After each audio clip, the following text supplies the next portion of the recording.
Estamos con Walter Ayala, exministro de Defensa, justamente durante el gobierno de Pedro Castillo, y también, no sé si su abogado aún. ¿Cómo está, señor Ayala? Muy buenas noches. Muchas gracias, Omar, por la invitación. En principio, ¿sigue siendo abogado del expresidente Castillo? Sí, sigo siendo su abogado. Ya, claro. ¿y por qué? A ver, ¿qué ocurrió aquí? ¿Por qué el expresidente Castillo se presenta sin abogado justamente al inicio del juicio oral?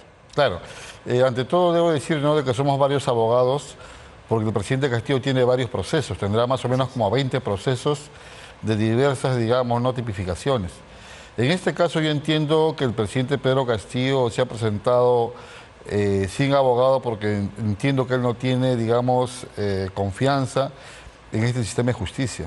Ya. Y no solamente creo el presidente Pedro Castillo, hemos visto en los últimos tiempos, lamentablemente, ¿no?, una fiscal de la Nación destituida por actos de corrupción, por supuestamente integrar una organización criminal y también jueces cuestionados, ¿no? ¿Está simplemente tirando la toalla en el proceso? En este proceso en particular donde se le acusa de rebelión por el anuncio de golpe de Estado el 7 de diciembre. Lo que él ha hecho de manera objetiva, de manera directa, es que él no tiene confianza en la jueza, porque la jueza ha sido recusada porque ella en algún momento ya adelantó opinión.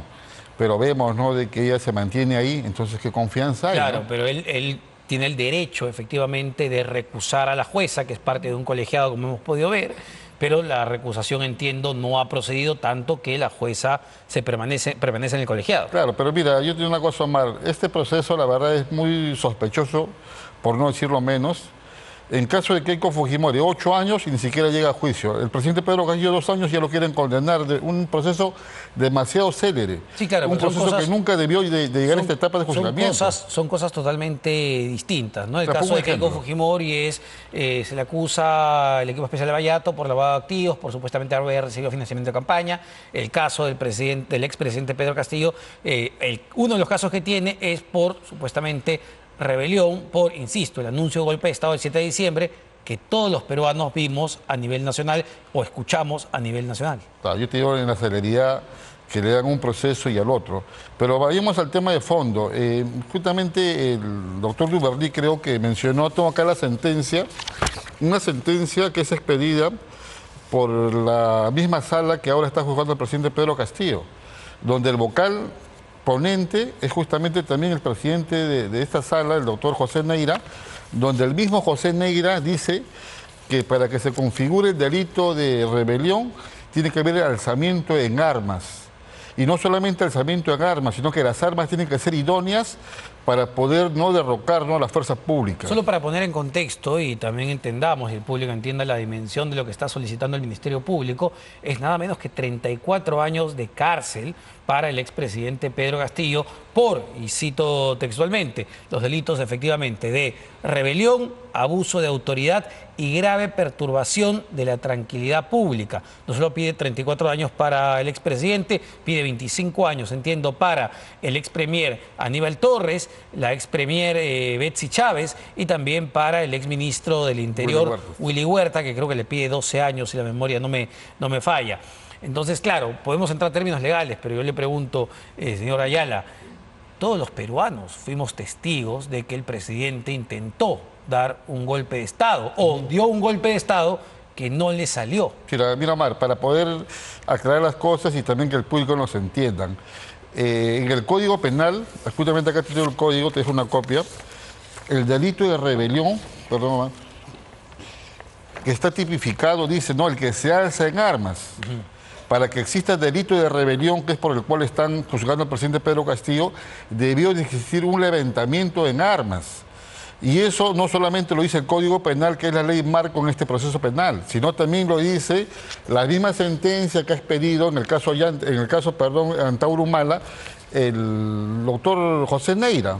Yo la verdad me sorprendo, yo también he sido juez, me sorprendo cómo este proceso ha llegado hasta el juzgamiento con una tipificación que no se adecua al hecho que hizo el presidente Pedro Castillo. Ojo, nadie puede negar que él leyó una proclama, un discurso, todo lo que tú quieras, pero ¿dónde está el alzamiento en armas? A ver, lo que dijo en el discurso es literalmente lo siguiente, lo tengo acá porque además va a quedar como un caso de estudio. Él dice: en esta situación intolerable no puede continuar, decía Pedro Castillo el 7 de diciembre alrededor de las 11 de la mañana, lo tengo grabado acá, por lo que en atención al reclamo ciudadano a lo largo y ancho del país, tomamos la decisión de establecer un gobierno de excepción orientado a restablecer el Estado de Derecho y la democracia, cuyo efecto se dictan las siguientes medidas, y ahí empieza, ¿no? Disolver temporalmente el Congreso de la República e instalar un gobierno de emergencia excepcional, convocar al más breve plazo elecciones. Pero lo clave aquí, entiendo, doctora Ayala, y usted podemos entrar en la conversación, es que él justamente invoca a las Fuerzas Armadas, a la policía, el cual, según la Constitución, él es jefe supremo. Entonces, él tenía el poder justamente para llamar a esas Fuerzas Armadas, que sí tenían la fuerza y las armas. El problema para Pedro Castillo, pero gracias para todo el Perú, es que las Fuerzas Armadas ni la policía le hicieron caso. Muy bien.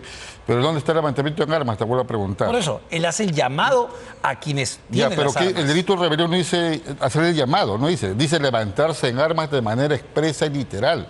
Y no solamente lo dice la ley, sino también lo ha dicho ya la sentencia emitida en el caso Antauro Humala. Pero él estaba abusando del poder que la Constitución le otorgaba como presidente de la República para hacer un llamado justamente a las Fuerzas Armadas y quebrar la Constitución e intervenir los otros poderes del Estado. Te vuelvo a repetir, ¿cuándo levantó un arma? Él levantó un papel para leer ese documento, esa proclama, ese discurso, lo que quieras, no te voy a discutir, porque yo también lo escuché, pero él levantó un papel, una hoja. Lo que dice acá el Código Penal es que la tipicidad de la conducta debe ser levantarse en armas. Insisto. Inclusive para crear armas. Y esas armas tienen que ser idóneas para poder, digamos, no suprimir el orden público. Pero insisto, aquí lo que usted está queriéndonos decir no, eso es lo que dice la ley. Es que Pedro Castillo tendría que haber salido como Rambo con sus granadas y sus armamentos. Exacto. A decir, me levanten armas.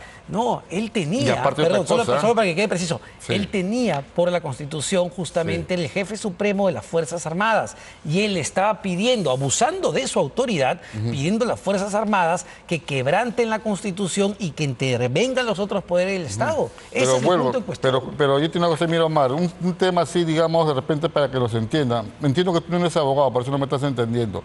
Pero tengo sentido común. Sí, pero justamente vayamos a aclarar el tema. En el tema penal de delitos o en el tema de faltas, lo que sea que sean sanciones, la conducta tiene que estar previamente establecida. Y lo que dice el Código Penal no dice hacer un llamado, no dice eso. Lo que dice es el que se levanta en armas. A ver, insisto, y, no solo, y te he dado ahorita copia del artículo 346, donde dice eso de manera expresa. Ahora, yo te voy a dar razón en parte. Solo un punto para que quede bien claro. No se necesita ser abogado, insisto, para interpretar o para entender que lo que quiso hacer el 7 de diciembre el expresidente Pedro Castillo era violar la Constitución y convertirse, ojo, en un dictador interviniendo los otros poderes del Estado. Para eso no se necesita ser abogado. Ya, muy bien. Pero vayamos al mismo punto y aparte, bueno, para no ser tan rígido, pese a que te he puesto la norma, vayamos un poco más allá. Pongamos en el sentido de que él llamó a las Fuerzas Armadas, llamó, digamos, ¿no?, a la Policía Nacional para que se levanten armas. Vayamos en ese caso. Él previamente debió de existir una concertación previa. En este caso, el comandante general de las Fuerzas Armadas, en este caso del Ejército Peruano, de la Fuerza Aérea del Perú, de la Marina del Perú y de la Policía Nacional, han declarado de manera ante un fiscal que nunca hubo una coordinación con el presidente Pedro Castillo. Pero él coordinó... Un golpe de Estado se hace con las armas, no se hace solamente con un discurso. Pero el expresidente Castillo sí coordinó, necesariamente tuvo que haber coordinado con Aníbal Torres y Betsy Chávez para poder dar este discurso, para poder dar este anuncio de golpe de Estado. Ellos dicen que no. Pero, a ver, de lo que vimos, de lo que usted vio, es evidente, porque Betsy Chávez estaba ahí. Incluso le pregunto, ¿esta tesis fiscal, que quien escribe verdaderamente el discurso es Aníbal Torres, es cierta? Yo entiendo que no. Yo entiendo que no. Que inclusive Aníbal Torres no tenía el cargo funcional de ser, digamos, asesor presidencial, sino él era asesor de la PCM, de la ex premier Alexis Chávez, Usted no del presidente. Usted nos dice como su abogado, pues me imagino que usted ha conversado con el expresidente Castillo sobre esos temas. Yo hablo con el presidente Pedro Castillo. Usted lo que sostiene es que ese discurso lo escribió exclusivamente Pedro Castillo. El presidente Pedro Castillo lo que ha dicho es que en diversos lugares que él iba, dice que los pobladores le pedía... Pero ¿quién escribió el discurso? ¿Castillo? El presidente Castillo manifiesta que ha sido él. No incluye en ningún sentido ni a Betsy Chávez no, ni a y hoy día lo ha dicho, Aníbal Torres. y hoy día lo ha dicho, ¿ah? Pero tiene una cosa, lo que pasa es que acá se confunden y No resulta creíble, queremos aclarar. perdone que lo diga, pero no resulta creíble. Sí, que el pero por una presidente duda, Castillo haya no puedes escrito condenar eso. a nadie. Yo entiendo. Existe el indubio Y eso problema. lo tendrá que demostrar, entiendo, el Ministerio Público, porque está acusando directamente a Aníbal Torres de escribirlo, ¿no? Mira, yo soy profesor en Derecho Constitucional y quiero hacerte una aclaración, porque tampoco no quiero que me vean, ¿no?, de que uno está de manera cerrada, ¿no?, en una defensa. Penalmente, no calza el tipo penal, penalmente. Ahora vayamos al tema constitucional. Claro, o sea, si un presidente cierra, digamos, no el Congreso sin que existan las causales establecidas, ahí habría una infracción a la Constitución. No digo que haya ocurrido una infracción, digo que habría, pero se debía haber llevado un debido proceso por una infracción a la Constitución. Pero en el tema penal no va definitivamente. Permítame cambiar de tema un poco, doctora Ayala, Sí. pero me llamó la atención que haya mencionado esta frase de, usted señala que Dina Boluarte traicionó Es a verdad. Pedro Castillo. Sí, ¿Por qué sí, sostiene sí. eso? Eso no solamente lo sostengo yo, creo que eso lo saben todos. Yo tengo una cosa, Omar. El día de hoy quien gobierna no es la señora Dina Boluarte, hoy día gobierna el partido Fuerza Popular, el partido de la señora Acuña y también otros partidos satélites. O sea, ese que dicen que es el gobierno de la continuación de Pedro Castillo es mentira. La señora Dina Boluarte traicionó al presidente Pedro Castillo porque coincidentemente una semana antes de que el presidente Pedro Castillo sea vacado, archivan la denuncia que tenía la señora Dina Boluarte por fuga Apurímac. Solo para terminar, porque el tiempo nos gana lamentablemente, pero ¿cree que la presidenta Boluarte tendrá la misma suerte que el expresidente Castillo? Como vuelvo a repetir, el que a hierro mata, a hierro muere, Omar. La señora traicionó no solamente al presidente Pedro Castillo, traicionó a millones de peruanos que votamos por el presidente Pedro Castillo. El día de hoy gobiernan aquellos que perdieron las elecciones y eso nunca se le va a perdonar a la señora Dina Boluarte al pueblo. Muchísimas gracias, doctora Ayala. Sí, solamente algo rápido. Solamente decir no que lo que sucede acá en el Perú ya ha sucedido en varios países del mundo. Pedro Castillo va a salir en libertad y va a volver a ser presidente en un futuro no muy lejano. Muchísimas gracias, doctora Ayala. Walter Ayala, exministro de Defensa. Tenemos que irnos con...